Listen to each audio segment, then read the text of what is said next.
तो आज से मानचित्रण की क्लास हम प्रारंभ करेंगे।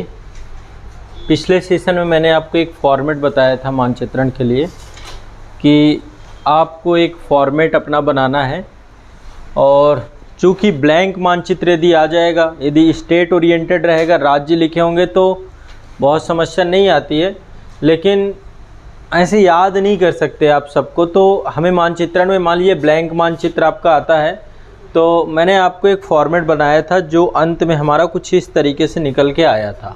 इस फॉर्मेट में मैंने आपको बताया था कि आप सभी को जो लॉन्गिट्यूड और लैटिट्यूड है उस हिसाब से बराबर बराबर भागों में इसे बांट लेना है। अब देखो मानचित्रण में कई बार क्या होगा, जैसे आप जो मानचित्रण आपके पास है तो कई जगह पे त्रुटियां हैं मानचित्रों में। जैसे इस मानचित्रण में भी मुझे त्रुटियां पैमाने के हिसाब से लगती हैं। जैसे यहाँ पे देखिए ऊपर और नीचे का ये सेम नहीं है, डिक्टो नहीं है, तो आप इसको पहले सेम कर लीजिए, है ना। ऊपर और नीचे का दोनों को आपको सेम करना पड़ेगा, तभी तो मैच करोगे। तो आप इनको पहले सेम कर लो, ठीक है। यहाँ पे और यहाँ पे जो भी है बराबर बराबर कर लो पूरे पैमाने को, और जब ये सेम हो जाएगा, समझ रहे हैं कैसे सेम करेंगे। सेम करने का तरीका है, स्केल लेना है। एक बार दिखाओ, मैं बता देता हूँ। सारा कुछ स्केल के बिना नहीं हो पाएगा, ये ध्यान रखना।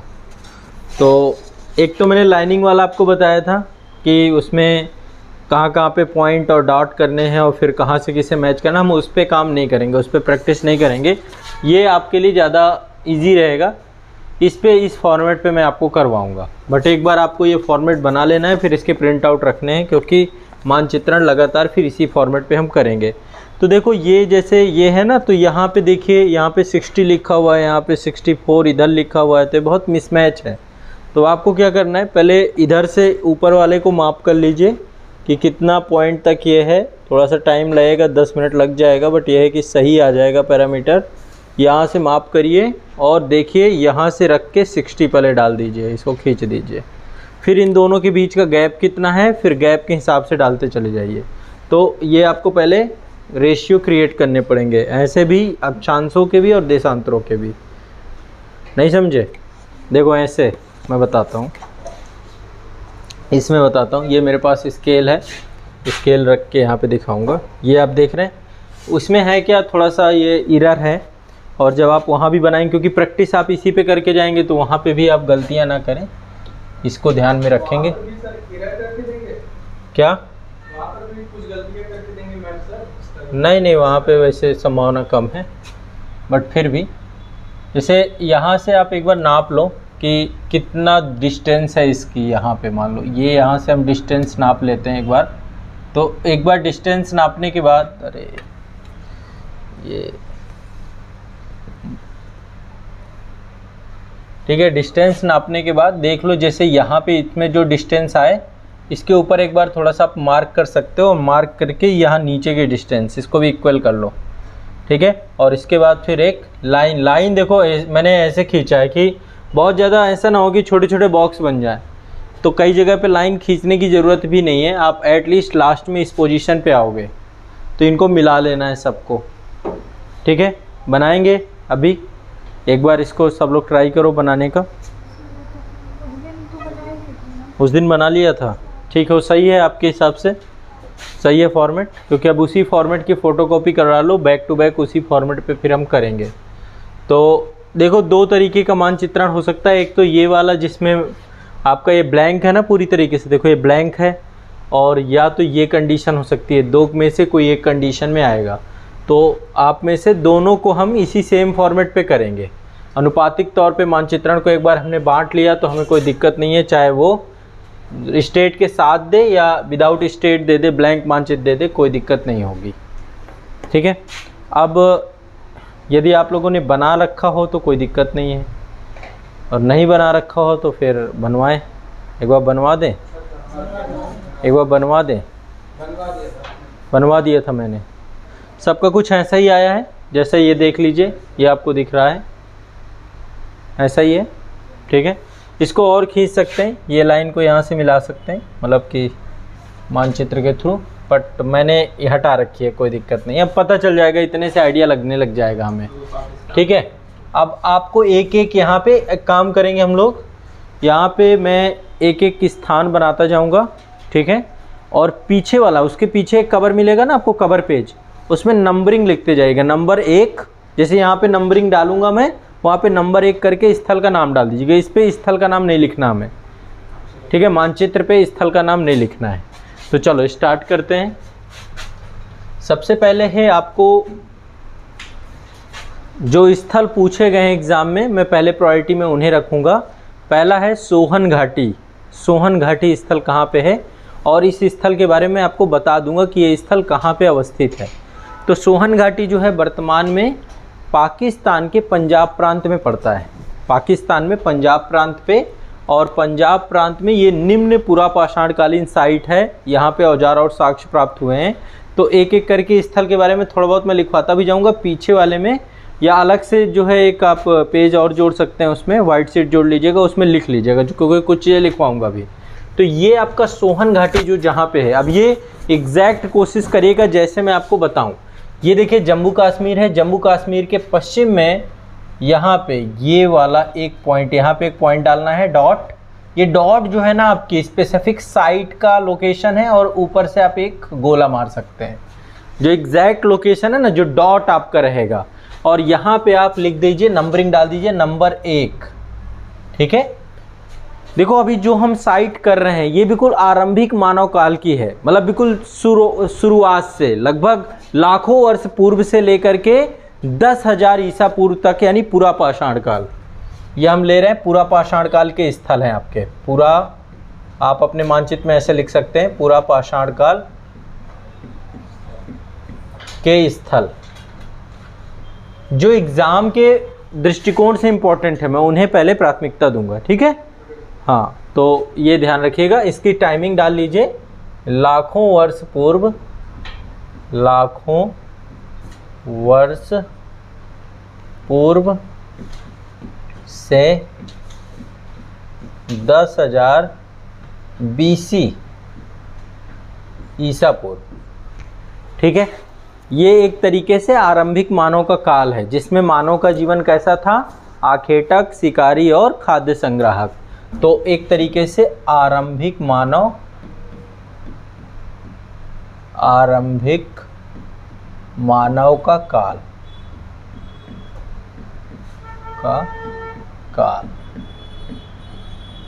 ठीक है। ये हम इसमें मेंशन कर रहे हैं इस मानचित्र में, ठीक है। तो जब भी मतलब हम कभी भी मानचित्र वगैरह बनाते हैं, कुछ हमें लिखना है, तो ब्लैंक एरिया में हम मेंशन कर देते हैं कि हम क्या बना रहे हैं इस मानचित्र में।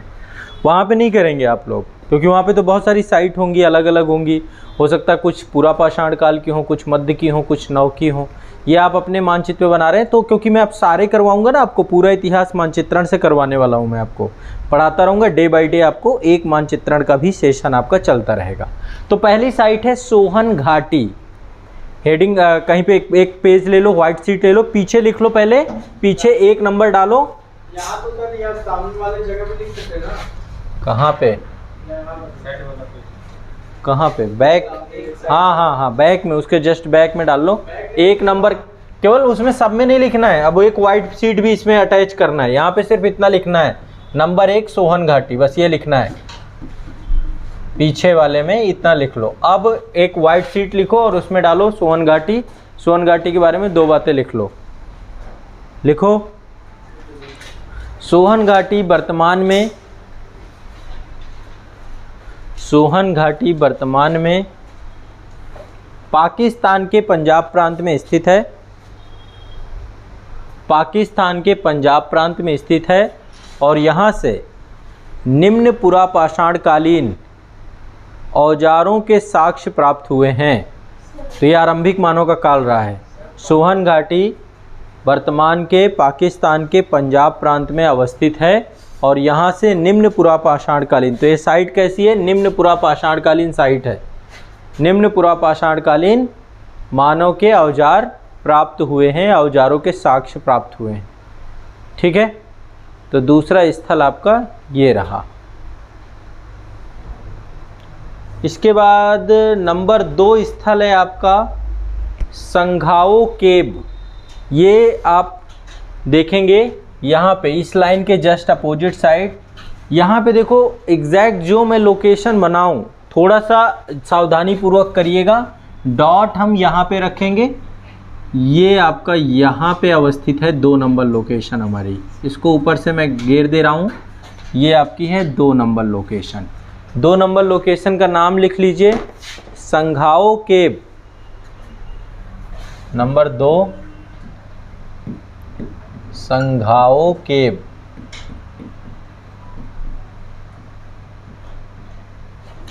लिखो इसके बारे में, संघाओ केव के बारे में। हाँ, लिखो इसके बारे में। यह स्थल पाकिस्तान के उत्तर पश्चिमी प्रांत में, यह स्थल पाकिस्तान के उत्तर पश्चिमी प्रांत में, उत्तर पश्चिमी प्रांत में पोटवार के पठार के निकट अवस्थित है। पोटवार के पठार के निकट अवस्थित है।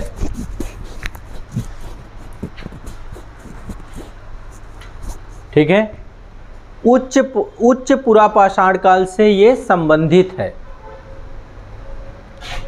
उच्च पुरापाषाण काल से संबंधित है। उच्च पुरापाषाण काल समझ रहे हैं, पाषाण काल को हम 3 भागों में बांट रहे हैं, निम्न पुरापाषाण काल, मध्य पुरापाषाण काल और उच्च पुरापाषाण काल। तो उच्च पुरापाषाण काल से संबंधित है।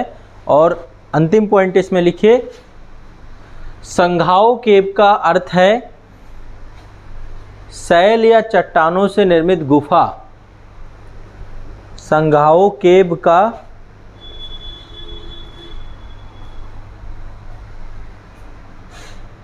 अर्थ है शैल या चट्टानों से निर्मित गुफा या एक प्रकार का शरण स्थल, एक प्रकार का शरण स्थल। तो ये 2 नंबर साइट हो गई आपकी।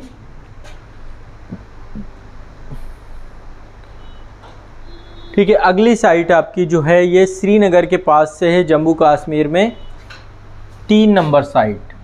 अब देखो इससे आइडिया लग जाएगा संघाओ केव की एग्जैक्ट लोकेशन। अब आप आइडिया लग जाएगा ना इससे, यही एक तरीका है।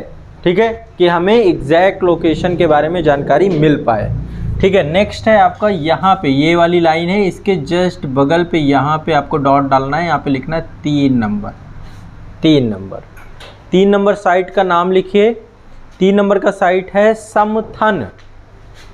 समथन, समथन। 3 नंबर साइट है आपकी समथन। समथन के बारे में लिखिए। दूसरे नंबर वाला संघाओ केव है ना? ये क्या लिखा हुआ है? ये केव आपके सामने लिखा हुआ है, समथन। इसमें लिखिए, यह प्रागैतिहासिक कालीन स्थल, यह प्रागैतिहासिक कालीन स्थल वर्तमान में जम्मू एवं कश्मीर राज्य के श्रीनगर के निकट अवस्थित है। अवस्थिति कहाँ पे है? जम्मू कश्मीर, श्रीनगर। कैसा है? प्रागैतिहासिक कालीन है। यहाँ से पुरापाषाण कालीन उपकरण प्राप्त हुए हैं। पुरापाषाण कालीन उपकरण प्राप्त हुए हैं।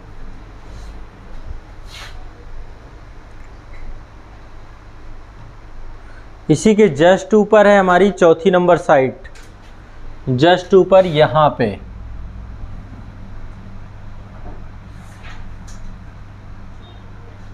यह है आपकी 4थी नंबर साइट, पहलगाम। पहलगाम 4थी नंबर साइट है आपकी, पहलगाम।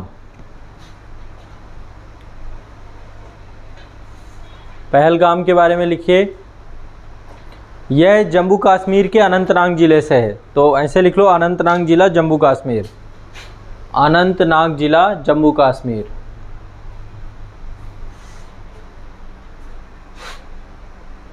ठीक है, ये जम्मू कश्मीर का प्रथम स्थल है जहाँ से पुरापाषाण कालीन साक्ष्य प्राप्त हुए हैं। तो यहाँ से भी पुरापाषाण कालीन मिले हैं। जम्मू कश्मीर का पहला स्थल जहाँ से पुरापाषाण कालीन साक्ष्य मिले हैं।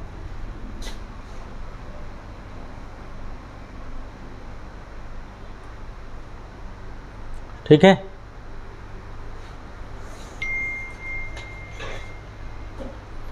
नेक्स्ट साइट है आपकी ये आपकी पड़ती है यहाँ पे राजस्थान के नागौर ज़िले के पास है आपकी, और ये साइट है आपकी डिडवाना।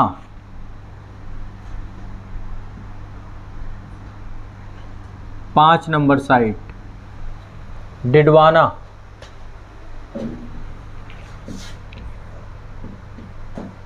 डिडवाना में मैंने आपको बताया था झील भी है आपकी। डिडवाना आपकी है राजस्थान में अवस्थित है। ये लिखो इसके बारे में, डिडवाना के बारे में लिखे। वर्तमान में राजस्थान राज्य के नागौर जिले में अवस्थित है। पूरा पाषाणकालीन स्थल है। ये पूरा पाषाणकालीन स्थल है। यहाँ से 4 लाख वर्ष पुराने हस्त कुठार पाए गए हैं। यहाँ से 4 लाख वर्ष पहले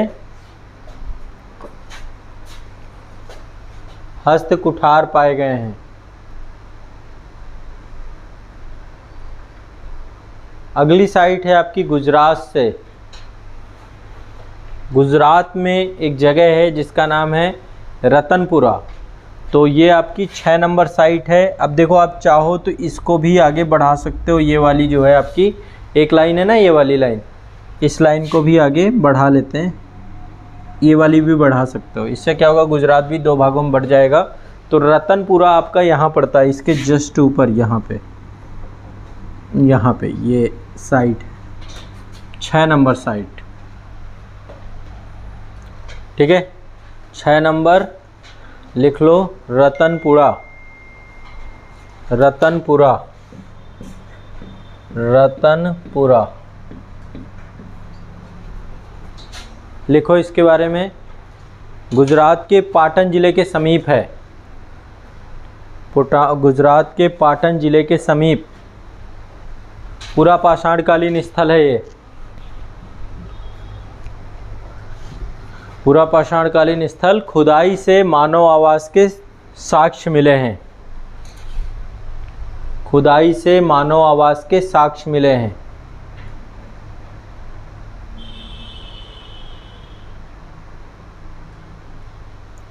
खुदाई से मानव आवास के साक्ष्य मिले हैं।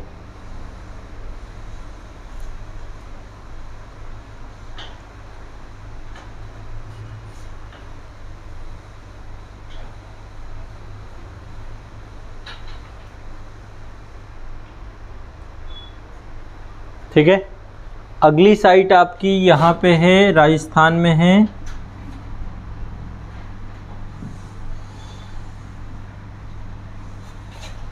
ठीक है, ये आपका है अजमेर, 7वें नंबर पे। अगली साइट है 7 नंबर साइट अजमेर। अजमेर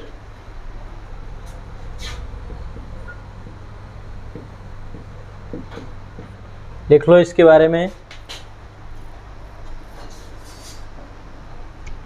राजस्थान में अवस्थित है। निम्न मध्य एवं उच्च पुरापाषाण काल के औजार मिले हैं। यहाँ से राजस्थान में अवस्थित है। निम्न मध्य और उच्च पुरापाषाण काल के औजार मिले हैं। 8वीं साइट थोड़ा इम्पोर्टेंट, देखो इम्पोर्टेंट है सारी हैं। अब आपको लोकेशन भूलनी नहीं है, बस ये गड़बड़ मत करना कि लोकेशन गड़बड़ा दो आप। जो लोकेशन मैं यहाँ पे बनवा रहा हूँ वो लोकेशन आपकी बिल्कुल एग्जैक्ट लोकेशन है। ठीक है, नेक्स्ट है आपका, ये देखो लगभग कर्क रेखा है। ये कर्क रेखा के आसपास का क्षेत्र है। ये वाली लाइन देख रहे हो ना आप, तो इसी लाइन के पास यहाँ पर ये वाली देखो। अब यहाँ पे बॉक्सेस भी आप याद रखोगे तो थोड़ा सा, पहला बॉक्स, दूसरा बॉक्स, तीसरा बॉक्स। तो तीसरे बॉक्स में आना है हमें। यहाँ पे तीसरे बॉक्स में यहाँ पे इस लाइन के ऊपर ये 8 नंबर साइट है आपकी। कौन सी है? भीमबेटका, याद कर लो, भीमबेटका।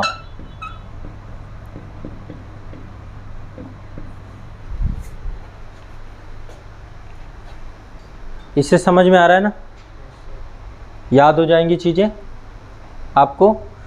थोड़ा सा, हाँ ठीक है, लगभग यही इसका लोकेशन है भीमबेटका का। आसपास थोड़ा बहुत देखो वेरिएशन होता है, बट एग्जैक्ट चल जाएगा। ये आपका लगभग यही लोकेशन है, जितनी भी साइट हैं लगभग हम लोकेशन पे बना रहे हैं, ठीक है। तो ये भीमबेटका के बारे में लिख लो। मध्य प्रदेश में अवस्थित है, मध्य प्रदेश रायसेन जिला, मध्य प्रदेश रायसेन जिला। ये एमपी को कर्क रेखा काटती है ना बीच से, मध्य प्रदेश रायसेन जिला।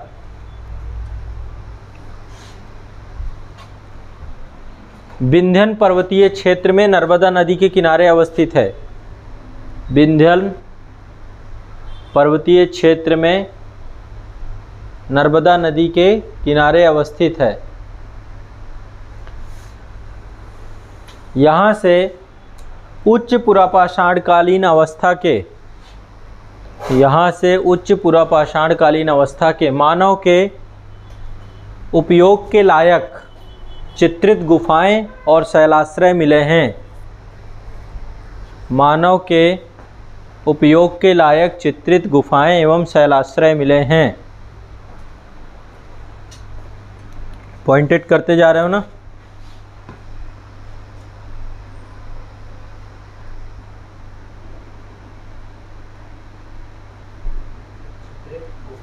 हाँ,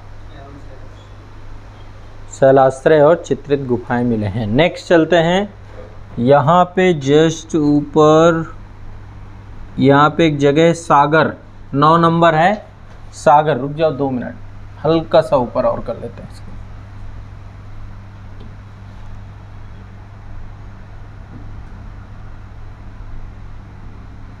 नौ नंबर सागर।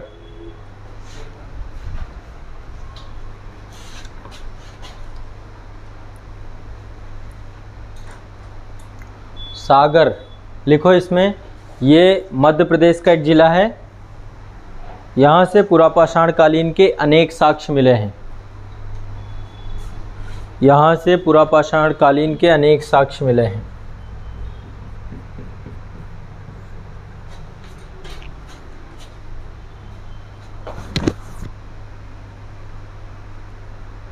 जैसे पत्थर के उपकरण,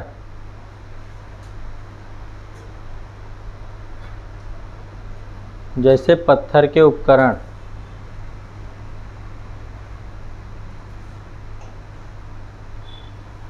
अब चलते हैं उत्तर प्रदेश में।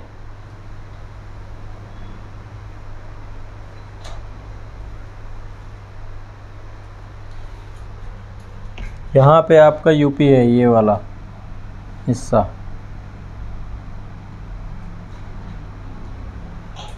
लगभग यहीं पे है। रुक जाओ, इसको थोड़ा सा और सही करने दो, एक्यूरेट करने दो।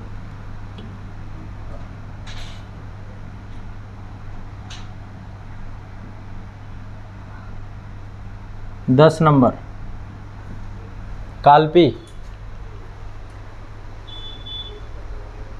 कालपी, कालपी, कालपी, कालपी, कालपी।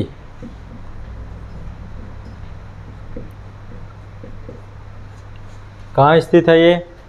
उत्तर प्रदेश के जालौन जिले में। यहाँ से भी पाषाण काल के अनेक औजार मिले हैं, पूरा पाषाण काल के,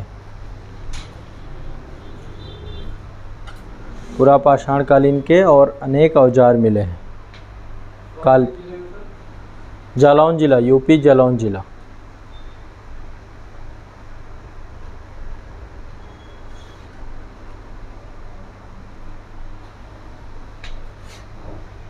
अब थोड़ा सा इधर आ जाना है, ये वाले बॉक्स में, यहाँ पे हल्का सा, ये बॉक्स नंबर 1 2 3 के जस्ट बगल में। ये थोड़ा सा लोकेशन इंपॉर्टेंट है, ध्यान रखिएगा।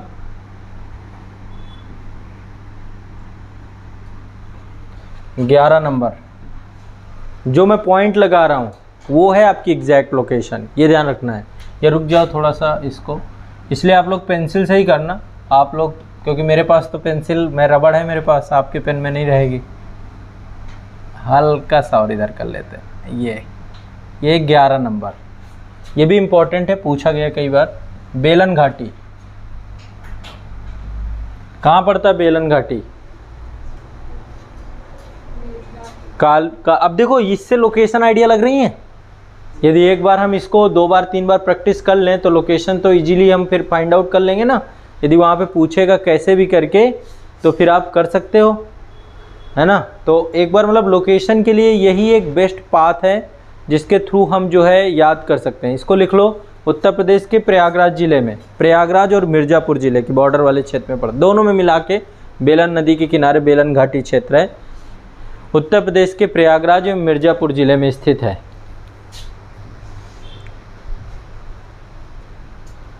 यहाँ से पत्थर की देवी की मूर्ति और हड्डियों के उपकरण प्राप्त हुए हैं।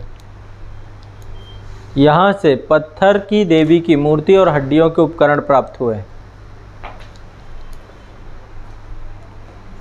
ठीक है।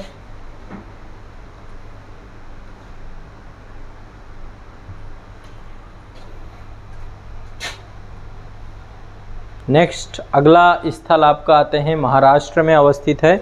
महाराष्ट्र में ये वाला देखिए, सबसे किनारे वाली लाइन है ना, यहाँ पे देखिए समुद्र तल कटापटा है। ये मुंबई वाला क्षेत्र जो है, यहीं पे बोरी पड़ता है एक जगह, वही। ये आपका 12 नंबर 12 नंबर। ये टच से टच नहीं होगा, मतलब थोड़ा मेरी पेंसिल मोटी है। ये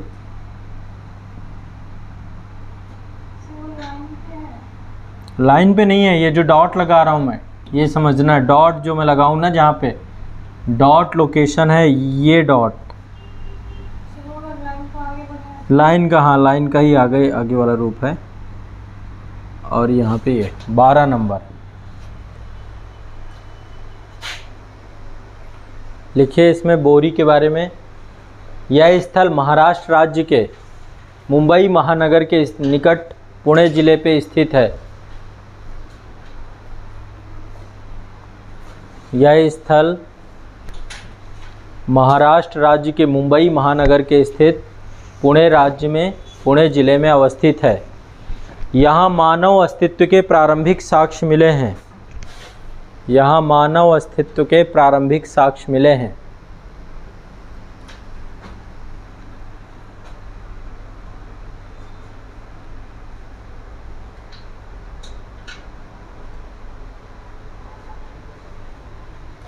मानव अस्तित्व के प्रारंभिक साक्ष्य मिले हैं।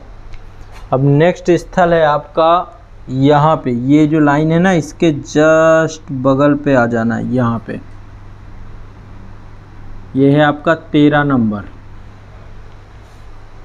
13 नंबर स्थल का नाम लिखिए। इसका नाम है पट्टने। पट्टने। 11 है बेलन घाटी,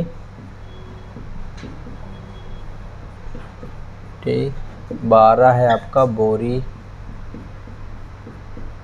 13 है आपका पट्टने।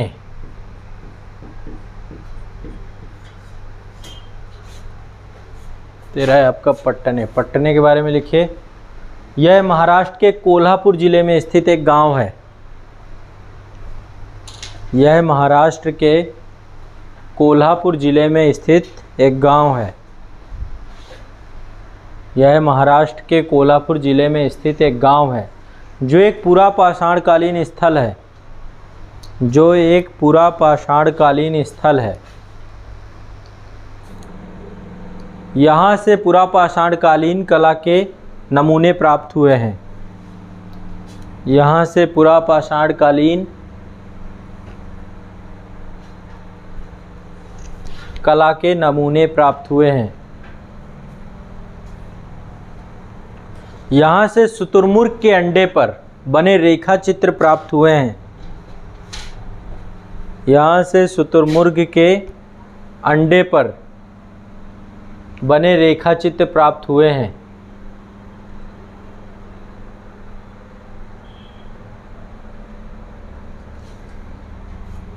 रेखा चित्र प्राप्त हुए हैं। नेक्स्ट अगला है आपका, यहाँ पे ये वाली लाइन है ना, लाइन के जस्ट बगल पे ये है 14 नंबर। 14 नंबर साइट का नाम है हुसंगी। हुसंगी।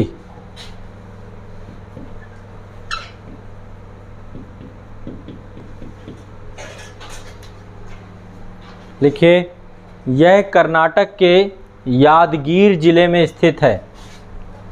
यह कर्नाटक के यादगीर जिले में अवस्थित है।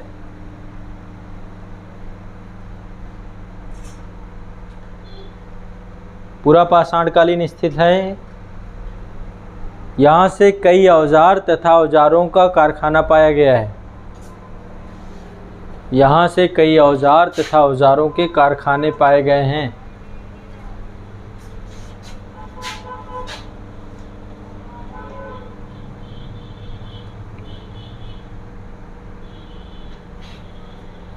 औजारों के कारखाने पाए गए हैं।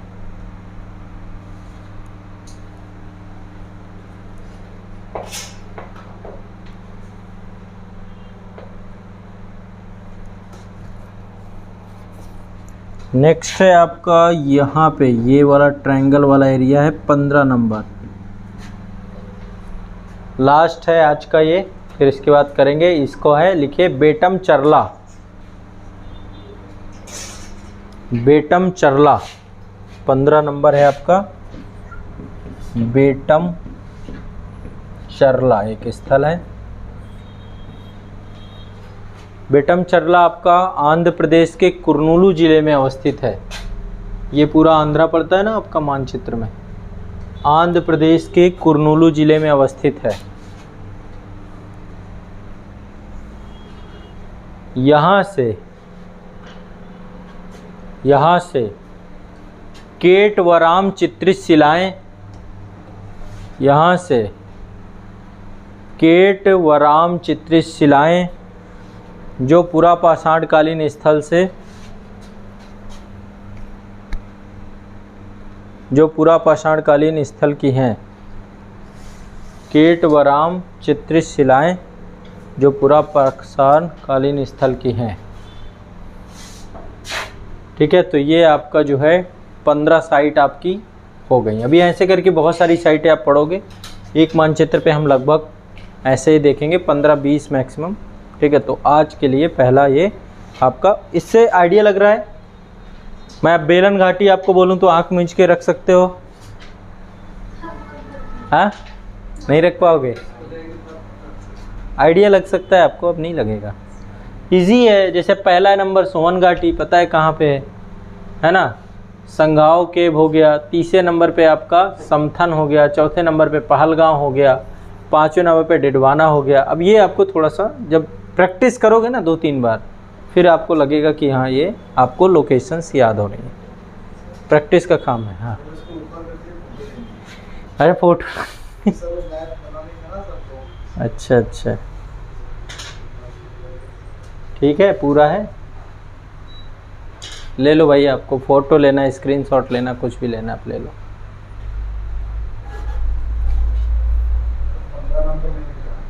15 नंबर नहीं दिख रहा? दिख रहा पूरा पूरा मानचित्र, पूरी स्क्रीन का लो आप। लैपटॉप आ रहा है तो लैपटॉप को क्या किया जाए आपके? अब ये आ गए हैं, ये सब कुछ कर लेंगे। अब ये नहीं बचने वाला।